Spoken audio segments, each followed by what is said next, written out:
உள்ள கண்ணீர் அடிச்சிடும். சரி அம்மா தூக்கணும். அம்மா கீழே கீழே இறங்கி நடக்கணுமா? அதுக்கு இந்த அழுவ. சரணா ட்ரெஸ் அழுக்காயிரும். பைப்பு குத்திடக்கூடாது, அதுக்குதான் பயம். மலையிலங்க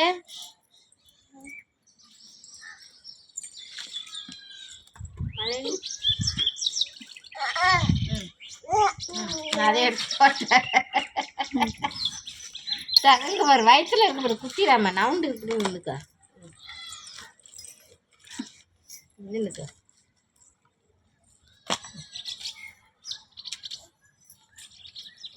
இப்படி மறைச்சு கொடு.